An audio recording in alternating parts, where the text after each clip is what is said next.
Assalamualaikum warahmatullahi wabarakatuh. Assalamualaikum warahmatullahi wabarakatuh. Waalaikumsalam warahmatullahi wabarakatuh. Bismillahirrahmanirrahim.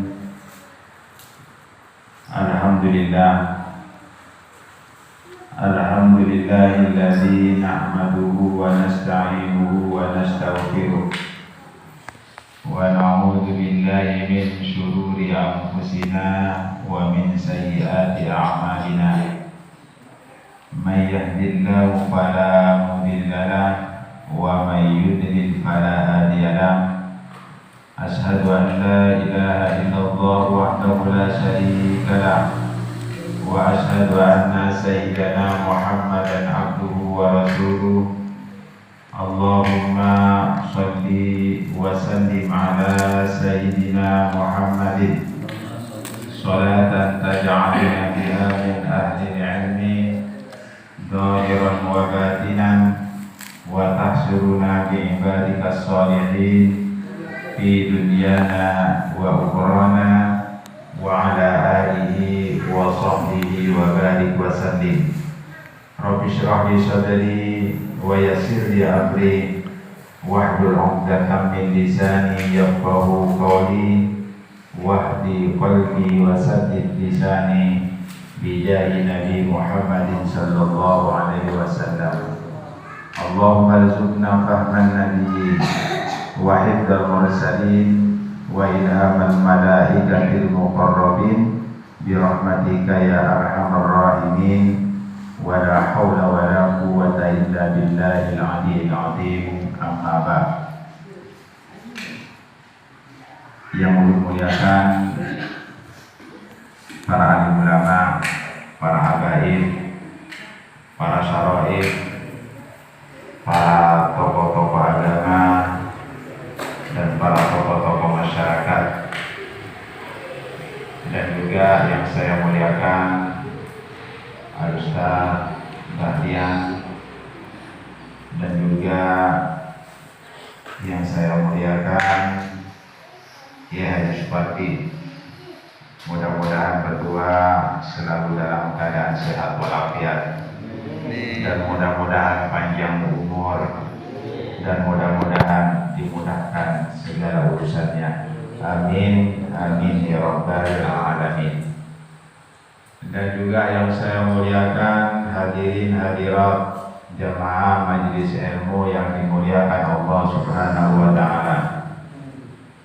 Pertama-tama marilah kita kembali memanjatkan rasa syukur kita kehadirat Allah Subhanahu wa taala, karena pada malam hari ini, tepatnya malam Selasa, kita kembali dipertemukan oleh Allah di Langgar Nurul Huda ini dalam keadaan sehat walafiat, dalam keadaan iman dan Islam, sehingga kita bisa kembali bermutawajah, kita kembali duduk bersama-sama di dalam satu majelis.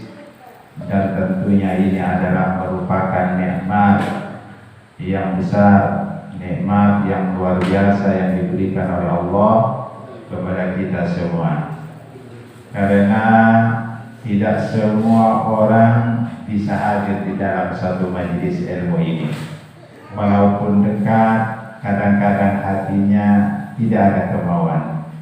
Walaupun parah, tapi tidak ada kehendak untuk duduk di dalam satu majelis. Oleh sebab itu, kita selalu bersyukur kepada Allah Subhanahu wa ta'ala, karena Allah menghendaki, Allah menguasakan kepada kita sehingga kita bisa duduk di dalam satu majelis yang sangat mulia ini. Tidak ada tempat yang lebih mulia daripada tempat majelis ilmu ini. Alhamdulillah, pada malam hari ini kita kembali bertemu dalam keadaan iman dan Islam, dan semoga curahan rahmat, taufik, hidayah selalu tercurahkan kepada kita semua. Salawat dan salam tidak lupa kita aturkan kepada junjungan kita Nabi besar Muhammad sallallahu alaihi wasallam, dan juga kepada para keluarganya, para sahabat-sahabatnya, dan juga kepada para pengikut-pengikutnya sampai yaumil kiamat. Bapak, ibu-ibu yang dimuliakan oleh Allah Subhanahu wa taala, mudah-mudahan salawat yang telah kita sampaikan kepada baginda Rasulullah menjadikan syafaat nanti pada hari kiamat. Amin amin ya rabbal alamin. Pada suatu hari Rasulullah sallallahu alaihi wasallam pernah bersabda kepada salah seorang sahabat yang bernama Ibnu Mas'ud radhiyallahu anhu. Apa ucapan Nabi? Ya Ibnu Mas'ud, dulu suka sa'atan fi majlisil ilmi la tamussu qalaman wa la taktubu harfan khairul laka min itqi alfi raqabatin. Pada suatu hari Nabi berkata kepada sahabatnya yang bernama Ibnu Abdullah bin Mas'ud, ya Ibnu Mas'ud, sesungguhnya dudukmu di dalam satu majlis sesaat, kata Nabi. Dudukmu di dalam satu majlis sesaat saja. Ibaratkan kita duduknya mungkin hanya kurang lebih sejam lah, paling lama setengah jam. Sa'atan, dudukmu di dalam satu majlis sesaat saja wahai Ibnu Mas'ud, dan kamu tidak memegang pulpen. Lain kan kalau kita di pesantren, kalau kita di madrasah, di situ kan biasanya kita membawa buku, kitab, dan juga membawa pulpen. Tapi kata Rasul, kamu tidak memegang pulpen, hanya duduk di dalam satu majlis ini. Wala taktubu harfan, dan kamu tidak menulis satu huruf pun di dalam satu majlis ini. Bahkan kita hanya duduk bersandar-sandar, kunyandar, kemudian sambil merokok mungkin, atau sambil minum kopi mungkin. Di dalam satu majelis ini tidak megang pulpen dan juga tidak menulis huruf, khairul laka min itqi alfi raqabah. Ini kata Nabi, lebih baik bagimu wahai Ibnu Mas'ud daripada engkau membebaskan 1000 budak pada waktu itu. Bayangkan barang satu budak jadi berapa dahulu. Kalau sekarang kan mungkin puluhan juta untuk membebaskan budak. Ini lebih baik daripada 1000 budak hanya duduk di dalam satu majlis. Luar biasa. Artinya kasih sayang Allah, rahmat Allah kepada umat Nabi Muhammad sallallahu alaihi wasallam itu sangat luar biasa. Makanya kalau kita ukur dengan orang-orang dahulu, lambat seperti umatnya Nabi Nuh alaihissalam yang umurnya panjang-panjang, bahkan ada yang 950 tahun umurnya, ada yang 800 tahun, itu umur orang dahulu. Jadi kalau kita lihat, kalau umurnya 300 tahun itu masih kekanakan ya, kinakanak kediri nah. Umur 300 tahun orang dahulu, orang lamba. Umurnya kan itu 300 tahun kinakanak. Ini dahulu. Kenapa? Karena umur mereka itu panjang-panjang. Ada yang 1000 tahun, ada yang 990 tahun. Tapi apakah amal ibadah, pahala dengan umat umat Nabi Shallallahu Alaihi Wasallam kalah dengan amaliyah orang-orang terdahulu? Tentunya tidak. Kenapa? Karena amal ibadah daripada umat Rasulullah Shallallahu Alaihi Wasallam itu dilipat gandakan. Dilipat gandakan kan seperti kita nih, duduk di dalam satu majelis, kita hanya menyandar di tiang, bahkan kita hanya bisa merokok mendengarkan seorang ustadz memberikan tausiah, maka lebih baik khairun min alfi raqabah, lebih baik daripada kita membebaskan yaitu 1000 budak. Ini hanya dudukan ya, makanan lagi, ya lah, makanan lagi, minum lagi. Makanya sangat rugi sekali. Bahkan orang yang mempunyai akal, ketika kita duduk di dalam satu majelis ilmu itu nyaman, makanan, tapi banyak cara mau. Nah, tentunya kita bersyukur kepada Allah Subhanahu wa taala karena Allah menghendaki kita menjadi orang yang baik. Kalau Allah menghendaki kita menjadi orang yang baik, maka Allah akan mengumpulkan di dalam satu tempat yang mulia. Tempat yang mulia itu adalah majlisil ilmu atau majlisul dzikr atau majlisis sholawat. Nah, ini kita berada di dalam tempat yang mulia. Kemudian kata Rasulullah kepada Ibnu Mas'ud, wa natruka ila wajhil 'alim khairul laka min alfi farasin tasaddaqta biha fi sabilillah. Dan wahai Mas'ud, dan engkau memandang wajahnya orang alim, ya, seorang ulama. Contohnya kita memandang wajahnya Habib Umar, orang yang alim, ya.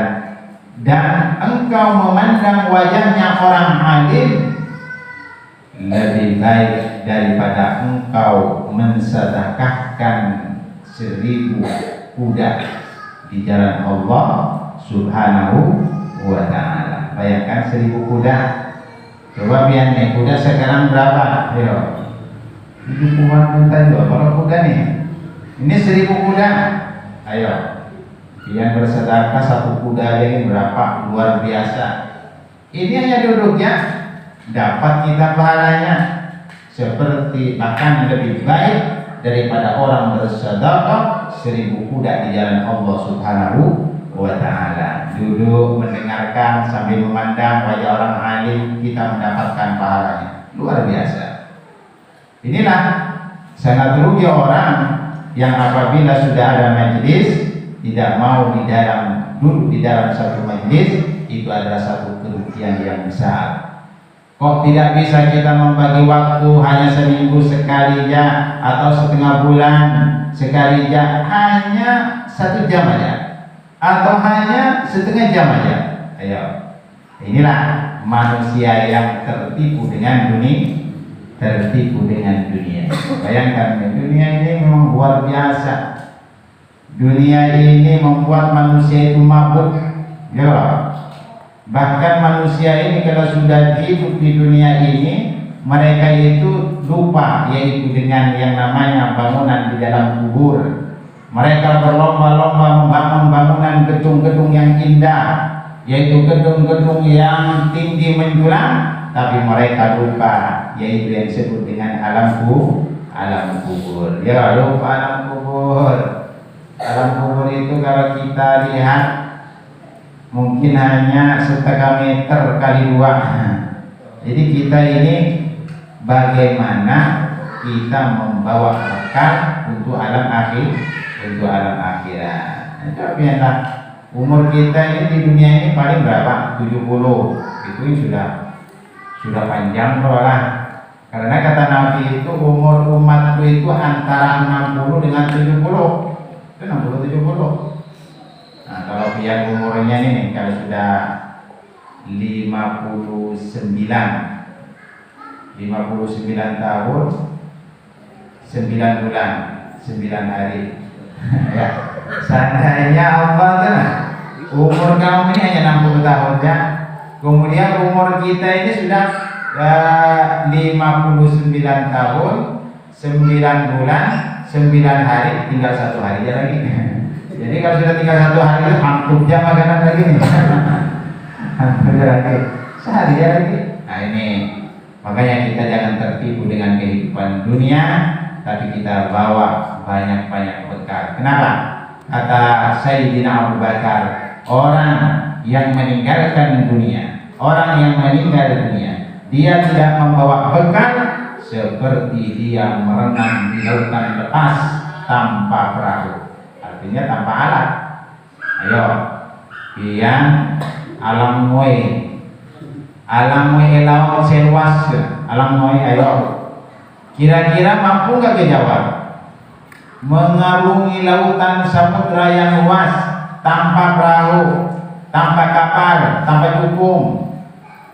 Enggak usah di situ aja, kita di sungai sini ya, tanpa jukungnya ada beberapa meter aja sudah tenggelam. Nah ini pentingnya kita membawa bekal. Wa tazawwadu. Jadi hendaklah kalian itu membawa bekal. Kapan bawa bekal? Saat ini. Makanya kita sehatnya gunakan untuk ibadah, kesempatan gunakan itu untuk beribadah. Kenapa? Memang tujuan kita hidup di dunia ini adalah untuk beribadah kepada Allah Subhanahu wa taala. Wa ma khalaqtul jinna wal insa illa liya'budun. Jadi kata Allah, aku tidak menciptakan jin dan manusia ini kecuali hanya untuk beribadah kepada Allah Subhanahu wa taala. Ini untuk beribadah ya. Jadi kalau masalah rezeki itu kan enggak usah khawatir. Masalah rezeki enggak usah khawatir. Kenapa? Setiap orang yang hidup itu sudah dijamin rezekinya oleh Allah Subhanahu wa taala. Selama dia itu masih ada umurnya, maka rezekinya itu ada. Jadi orang yang hidup tuh enggak usah khawatir, itu sudah dijamin rezekinya oleh Allah Subhanahu wa taala. Lihatlah burung di pagi hari pergi dengan perut yang kosong, kemudian datang dengan perut yang kenyang.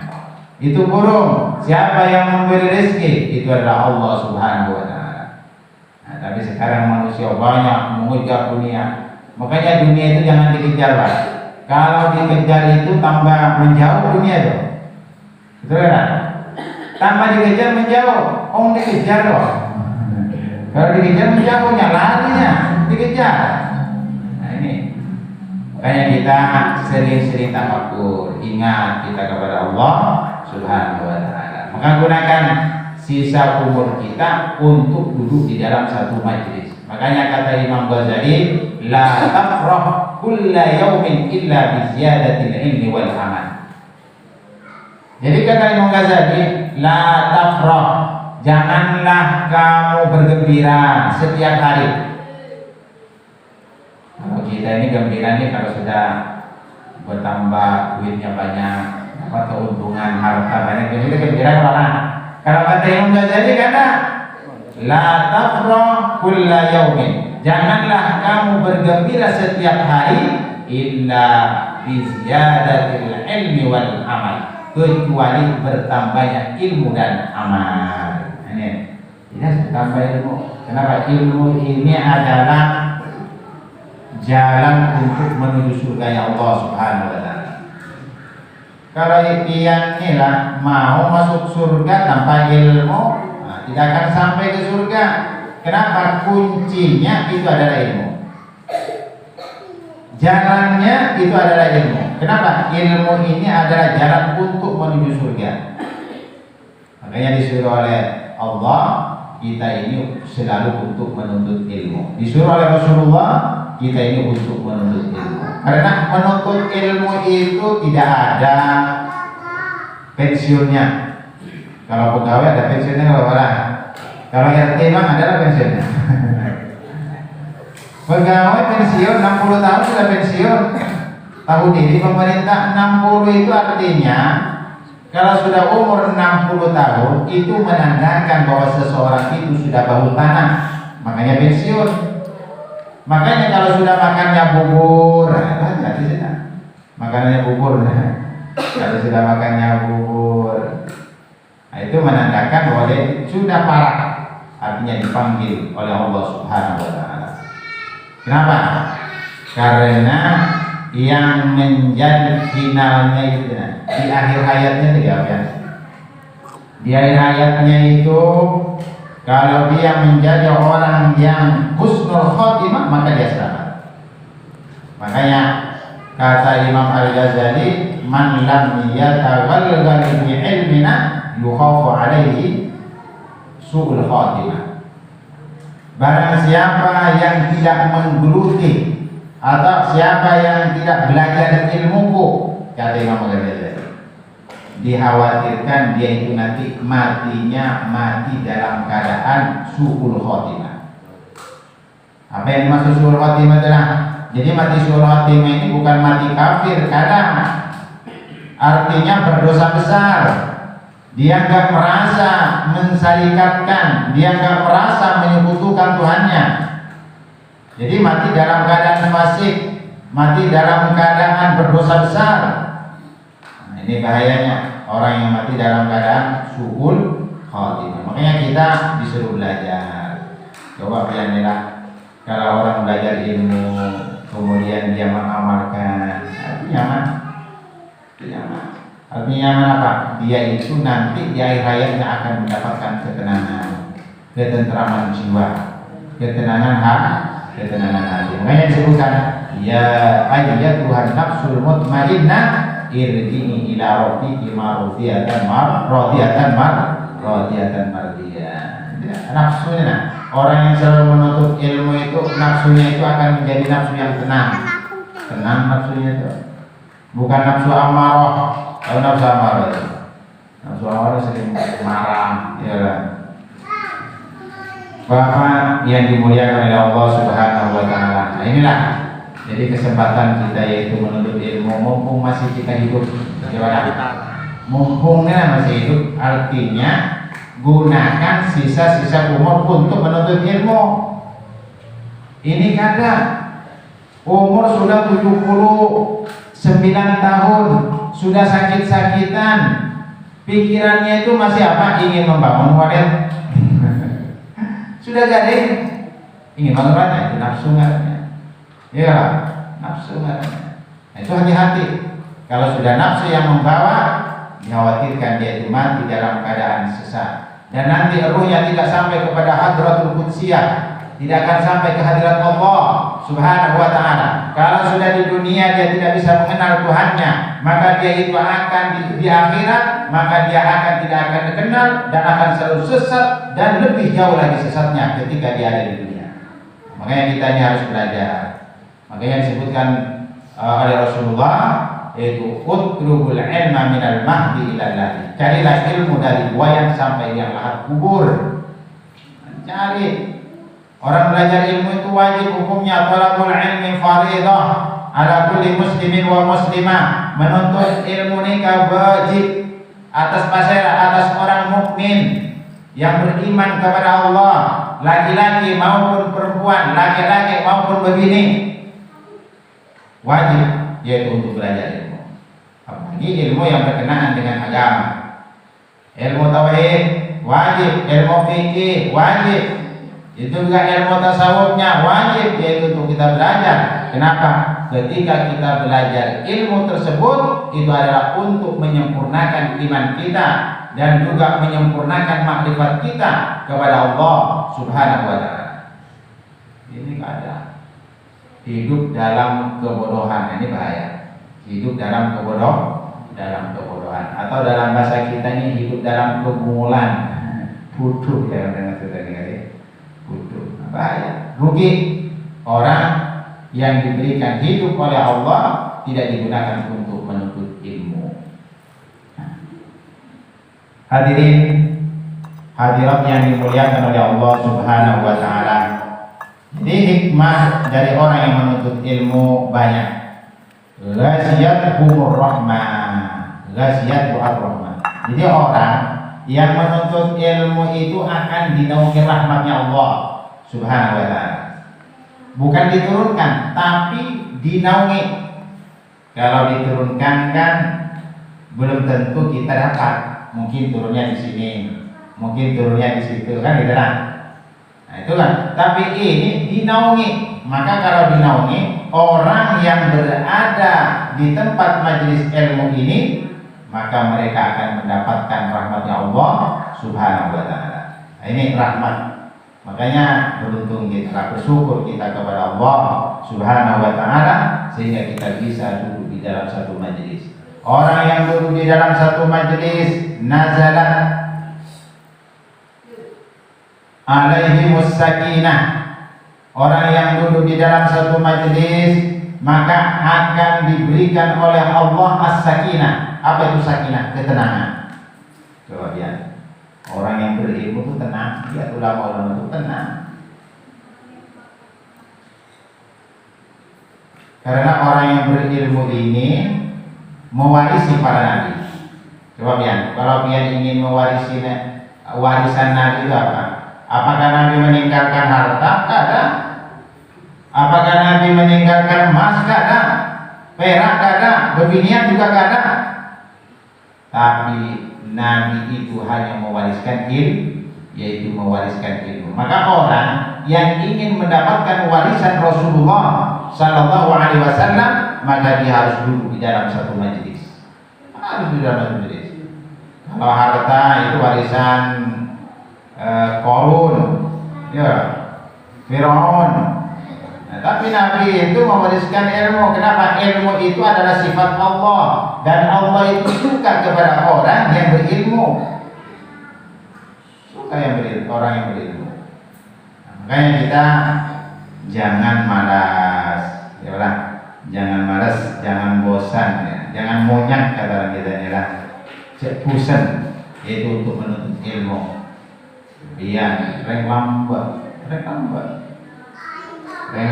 ulama-ulama, reng madura itu lihat di dalam menuntut ilmunya itu luar biasa. Kesuksesan reng madura nikah salah satunya adalah menuntut ilmu dan dia kuat di dalam beribadah kepada Allah Subhanahu wa taala. Itu reng lambat, ibadahnya luar biasa, adabnya luar biasa. Reng lambat itu reng madura itu apa? Pegangan kita itu adatnya, akhlaknya dia jaga, ya akhlak kita. Kemudian ibadahnya juga luar biasa. Nah ini kita supaya tidak hidup di dalam kubangan keberkahan, maka kita harus sering-sering duduk di dalam satu majelis. Kalau dia duduk di dalam satu majelis, kau sudah khawatir.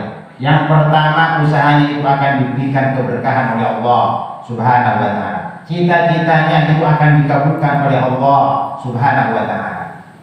Masa dia akan percaya dengan sabda Rasulullah Sallallahu Alaihi Wasallam, orang yang menuntut ilmu itu akan dicukupkan, yaitu dicukupkan rezekinya oleh Allah Subhanahu wa taala. Apakah ada hadis orang yang berusaha itu akan menambah rezeki? Ayo, ada lagi kira-kira. Orang yang berusaha 24 jam berusaha, adalah kira-kira hadis yang bisa menambah rezeki. Paling tidak itu sudah ketentuan daripada Tuhan. Kalau dia sugi, artinya dia sugi itu sudah ketentuan, dia itu memang sugi atau memang sudah menjadi haknya disugikan oleh Allah Subhanahu wa taala. Tapi kalau semua hadis membicarakan menambahkan rezeki, itu adalah salah satunya dengan amal ibadah. Salah satunya yang akan ditambahkan rezekinya kalau orang mengucapkan la haula wala quwata illa billah, ya kan? Itu akan menjadi obat orang yang mengucapkan la haula wala quwata illa billah. Atau yang akan ditambahkan rezekinya orang yang banyak mengucapkan istighfar, ya kan? Istighfar. Jadi ibaratkan tiang ditentukan oleh Allah rezekinya sekian. Ada sekian. Kemudian dia mengucapkan istighfar itu namanya ditambah lagi rezekinya tak? Atau dia silaturahim ditambah lagi rezekinya oleh Allah. Kenapa? Karena itu sudah ditentukan. Karena sudah ditentukan Pak, rezeki kita sudah ditentukan. Menjadi orang kaya atau menjadi orang miskin, ya Allah. Itu sudah ditentukan oleh Tuhan, sudah ditentukan oleh Allah Subhanahu wa taala. Tapi ada tambahan bagi orang yang beribadah kepada Allah Subhanahu wa taala. Orang yang istighfar, orang yang bersedekah, ya Allah. Jangan kira orang yang bersedekah itu akan mengurangi hartanya, tidak. Bahkan orang yang bersedekah itu akan ditambah. Mana kosong min sedekatin, tidak akan berkurang apabila harta digunakan untuk yaitu ibadah, yaitu untuk di jalan Allah Subhanahu wa taala. Ya, coba lihat, kira-kira ada enggak orang bangkrut gara-gara sedekah? Coba, kira-kira ada enggak orang bangkrut gara-gara sedekah? Tidak ada. Kalau kalian mendengar si fulan, si beduk bangkrut gara-gara bersedekah, tidak. Orang yang bangkrut itu rata-rata orang yang main begini. Orang yang bangkrut itu adalah orang yang minum-minuman, betul kan? Orang yang bangkrut yang main judi, ya. Tapi orang yang bersedekah tidak ada sejarahnya bangkrut. Malah bahkan dia itu akan ditambah rizkinya oleh Allah Subhanahu wa taala. Yang bertambah. Bahkan dalam sebuah hadis disebutkan bal yazdad akan tetapi bertambah. Itu kata Rasulullah sallallahu alaihi wasallam. Apalagi pian ini adalah bersedekah di majelis ilmu nih. Oh, itu lebih besar lagi pahalanya. Kenapa? Ilmu itu adalah mulia. Lain kalau piannya bersedekah di majelis ilmu itu luar biasa, bahkan dilipat gandakan, ratusan ganda digandakan oleh Allah Subhanahu wa taala. Jadi jangan kira ini ada roti ya, ada minuman, siapa yang bersedekah itu enggak usah khawatir, itu pasti diganti oleh Allah. Itu pasti diganti oleh Allah. Memang secara kasar memang berkurang. Berkurang secara kasar, secara mata. Bahkan setan itu, iblis itu menakut-nakuti ketika orang ingin bersedekah. Jangan bersedekah, nanti kamu akan menjadi miskin. Itu pasti dalam hati itu ada. Itu menakut-nakuti dengan setan. Nah, makanya pian, resep untuk menjadi orang kaya dunia dan akhirat itu adalah bersedekah. Jadi pian tidak usah khawatir kalau bersedekah itu jangan bimbang lagi. Mathalul ladzina yunfiquna amwalahum fi sabilillah kamathali habbatin ambatat sab'a sanabil fi kulli sunbulatin mi'atu habbah. Jawab ya. Di dalam Al-Qur'an ini diumpamakan oleh Tuhan, diumpamakan oleh Allah Subhanahu wa taala orang yang bersedekah di jalan Allah Subhanahu wa taala diumpamakan orang yang menanam bani. Apa yang bani? Menanam bani. Jadi menanam bani, kemudian bani ini tumbuh 7 tangkai. Setiap tangkai itu 100 isinya. Nah, itulah pahala orang yang bersedekah di jalan Allah Subhanahu wa taala. Bahkan akan diganti oleh Allah baik di dunia maupun di akhirat. 700 kali lipat. Bayangkan ya. Kalau pian menaruh duit di bank itu kan tidak apa-apanya, berapa persen ya. Tapi kalau bersedekah itu 700 kali lipat diganti oleh Allah Subhanahu wa taala. Tapi kita tidak tahu berbentuk apa yang digantikan oleh Allah Subhanahu wa taala. Ya kan?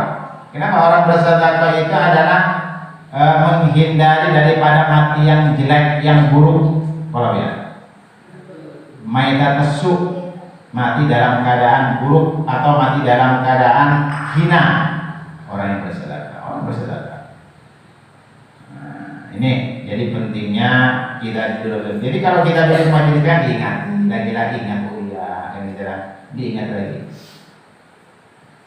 Bapak yang dimuliakan oleh Allah Subhanahu wa taala.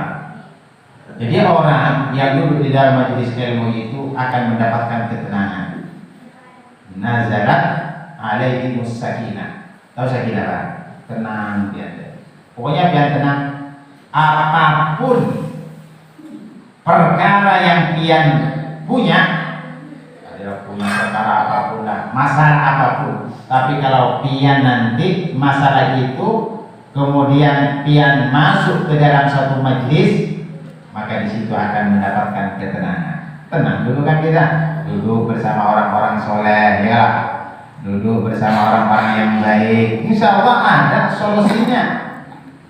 Yang penting tawakalnya tetap kita kepada kepada Allah Subhanahu wa taala. Wa may yattaqillahu yaj'al lahu makhraja. Maka Allah itu akan memberikan jalan keluar. Pertama takwanya barang. Jadi takwanya ini artinya hubungan kita nih kepada Tuhan kayak apa? Keyakinan kita nih kepada Tuhan kayak apa? Ya apa? Kalau masih ada keraguan yang bahaya. Keraguan ini yang menutupi, yang menjadikan hijab antara seorang hamba dan Tuhan itu salah satunya adalah keraguan. Dan juga salah satunya adalah kebodohan. Tidak mau belajar ilmu, tidak belajar ilmu. Dan orang yang di dalam duduk dalam majelis, maka para malaikat ini hadir di antara. Seandainya dinampakkan oleh Tuhan, malaikat banyak sini. Banyak malaikatnya. Kenapa malaikat itu akan menziarahi, akan mendatangi, yaitu majelis ilmu. Turun malaikat turun. Kalau ada majelis ilmu turun, ikut hadir di sini.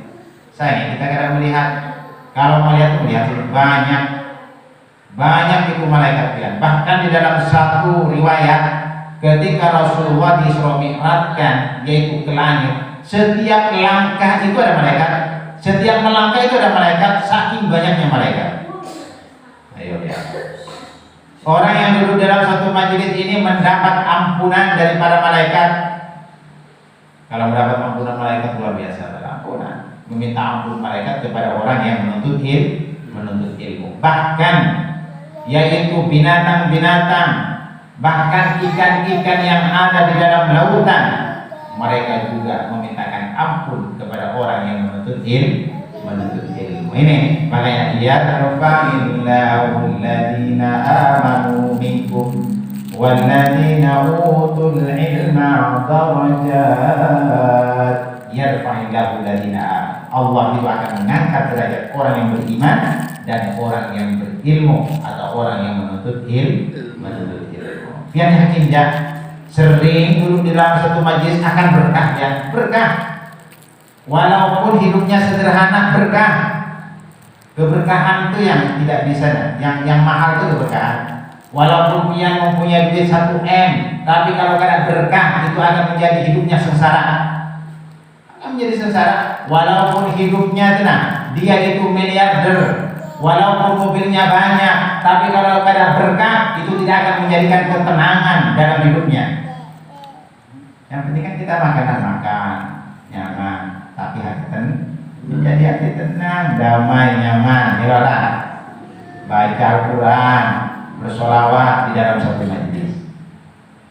Dan orang yang bersolawat dan orang yang duduk dalam satu majlis, salah satunya setiap orang itu namanya akan disebut oleh Allah Subhanahu wa taala. Bayangkan si bulan, Ustaz Bahrian yang ada di sini disebut oleh Allah di sisinya. Ini satu kemuliaan, disebutkan yaitu di antara para malaikat, disebutkan nama-nama kita.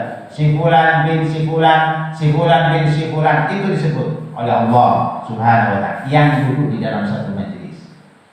Makanya kita bersyukur kita kepada Allah Subhanahu wa taala.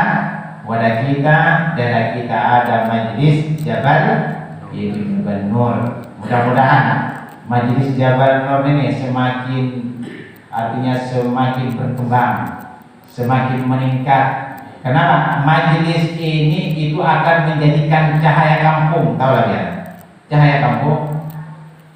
Kalau nggak ada majelis di kampung ini bahaya. Tahu lah ya? Dikatakan bahaya. Karena satu majelis kebaikan, majelis ilmu, majelis zikir, majelis sholawat itu akan menutupi majelis-majelis yang tidak baik 70 daripada majelis. Ibarat kampung ini ada 70 majelis yang tidak baik. Ada majelis saung ayam contohnya. Kemudian ada majelis yaitu mencekik botol. Ya ada orang majelis mencekik botol. Mencekik botol mungkin ya lah. Yang membentengi yang menutupi majelis-majelis seperti itu, ya majelis ini.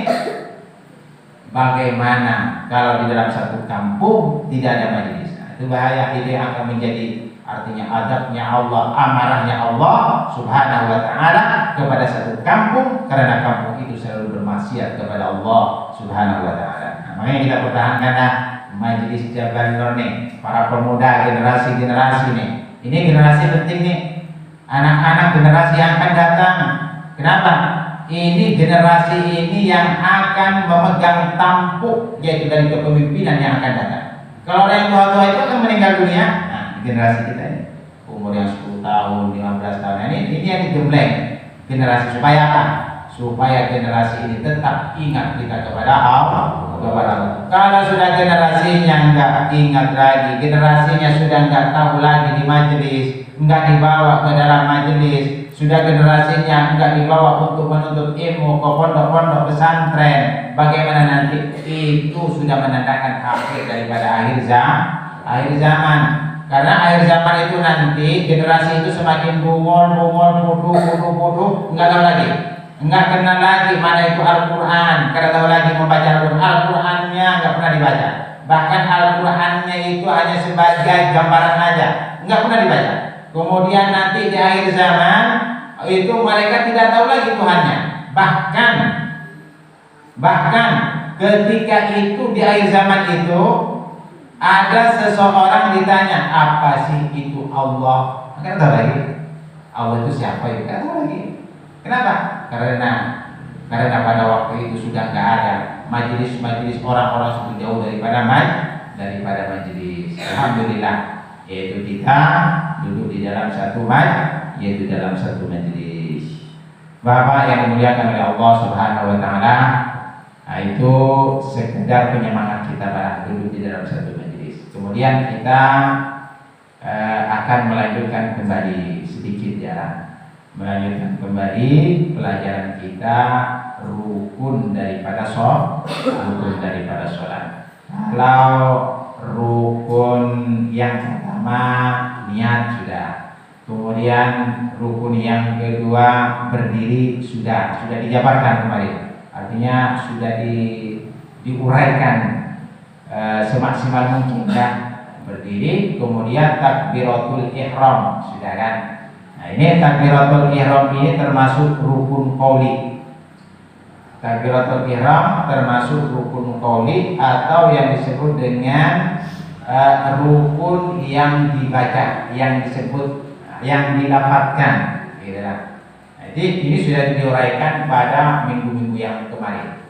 Nah, sekarang kita masuk kepada ar-rabi, yaitu rukun yang keempat, qiraatul Fatihah, membaca Fatihah. Ini rukun harus penting. Kenapa? Karena rukun sholat ini karoksi, tahu ya? Rukun sholat ini seperti kepala atau semua badan. Rukun tuh, coba biar. Kalau pian tidak punya tangan, kira-kira masih hidup gak orang? Ada yang hidup orang punya tangan masih hidup ya. Karena punya kaki, ada yang masih hidup orang. Karena punya telinga masih hidup. Tapi kalau pian tidak punya kepala, dia bagaimana? Hidup ada?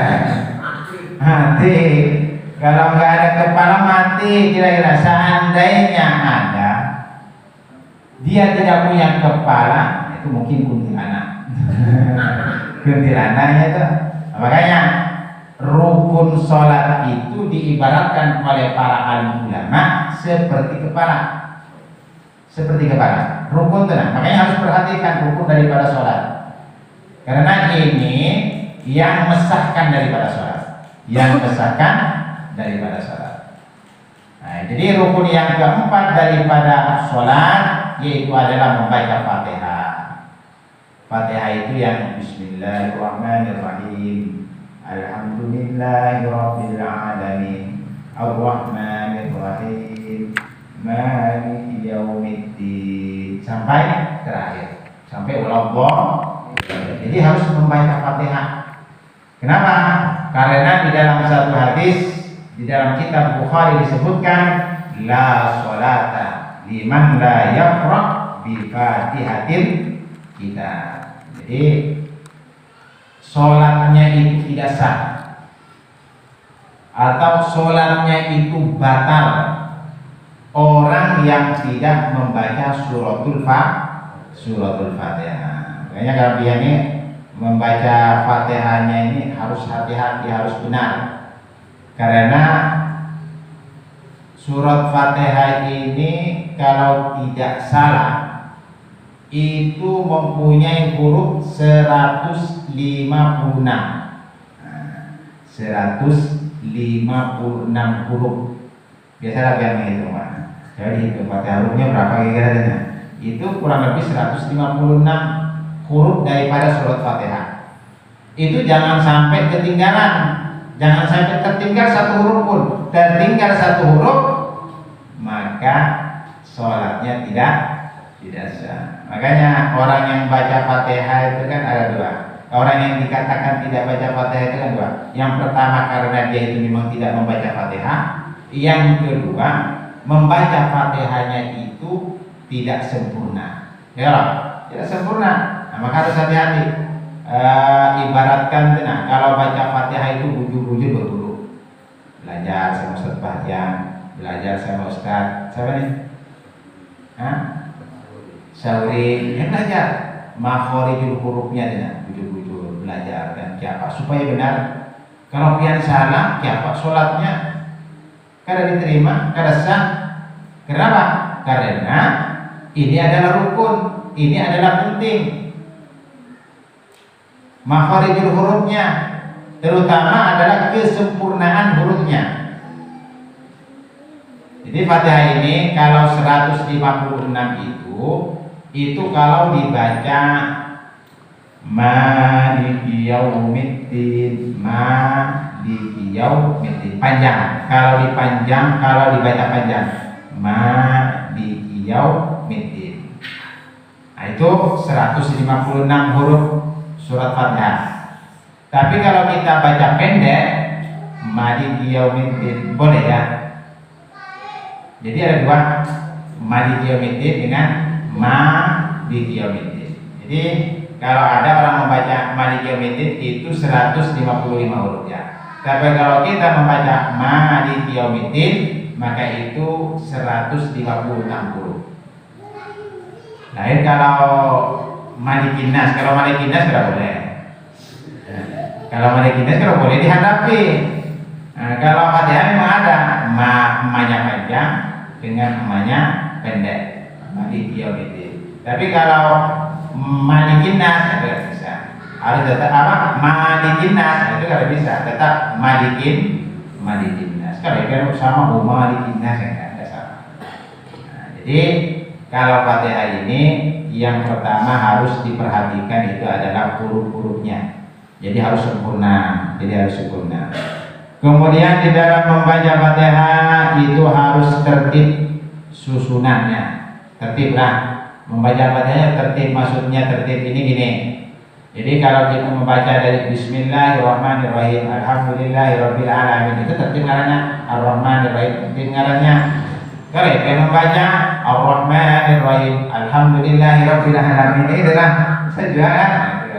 Nah, jadi harus tertib. Jadi sesuaikan dengan apa yang diajarkan oleh Rasulullah SAW. Karena Nabi bersabda, "Shollu kama ra'aitumuni usolli." Jadi salatlah kalian sebagaimana kamu melihat aku ini sedang sholat. Nah, ini bagaimana sholatnya Nabi? Ya, kalau Nabi sholat dilihat oleh para sahabat. Akhirnya para sahabat dilihat oleh para tabi'in. Terus para tabi'in dilihat oleh yaitu para ulama-ulama, guru-guru. Nah, termasuk ini kalau kita sholat harus berguru.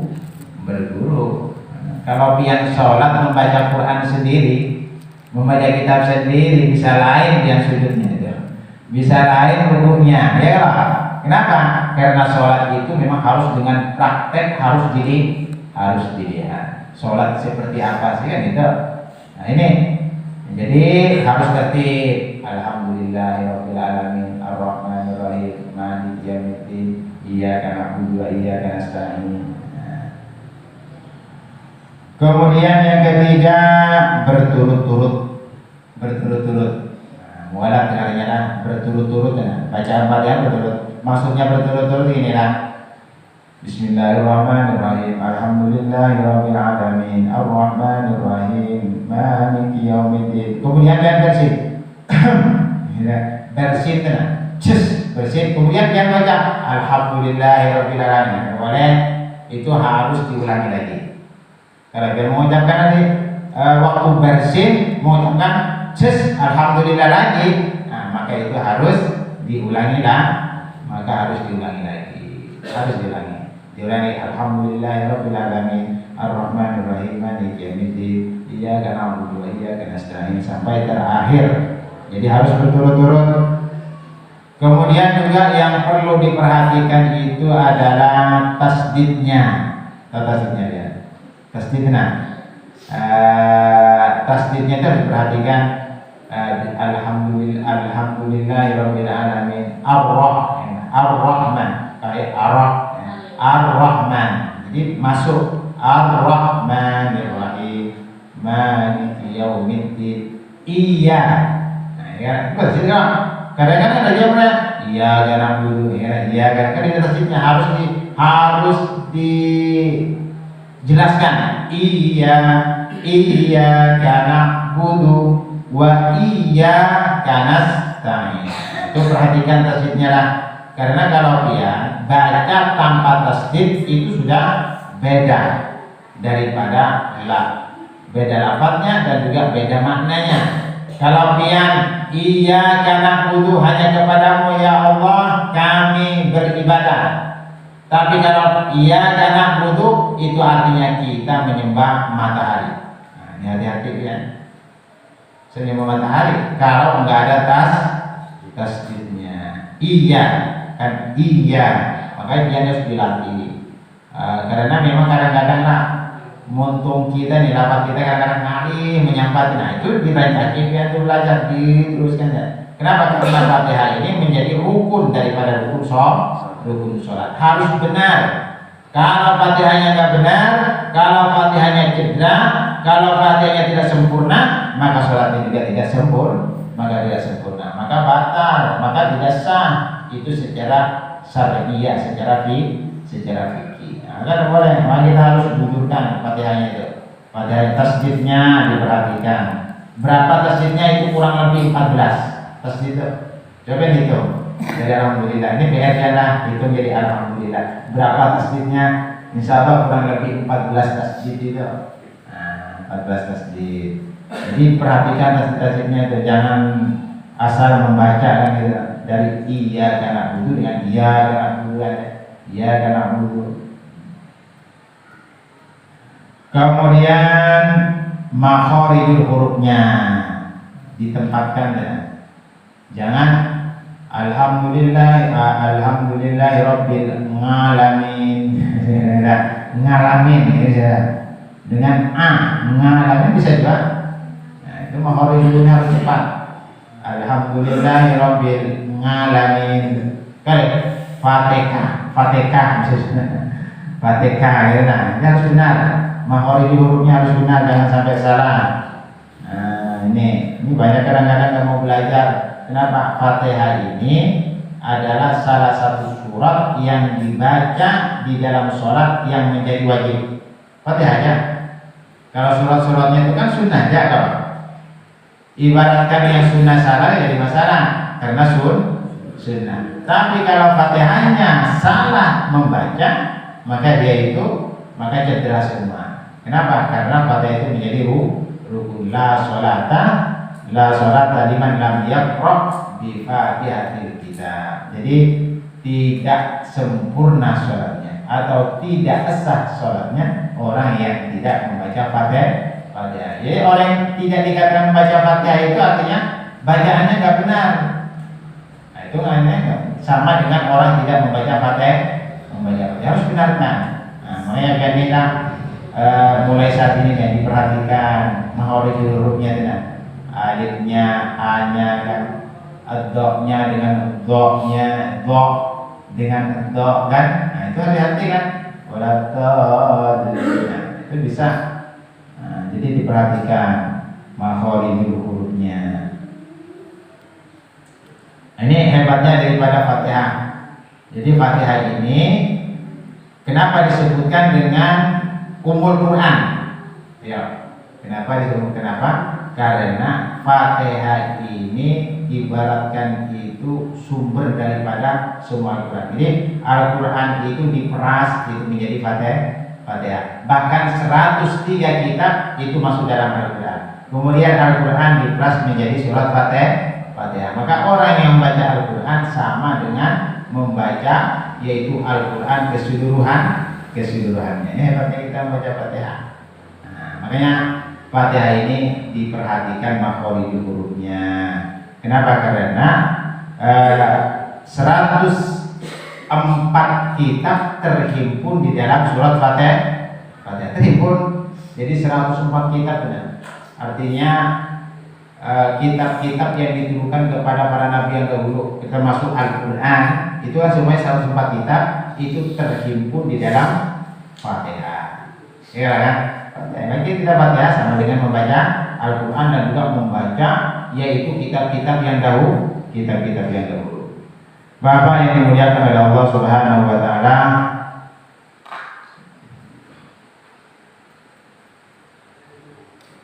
kemudian membaca Fatihah ini di dalam sholat itu kulla rakaatin. Setiap rakaat.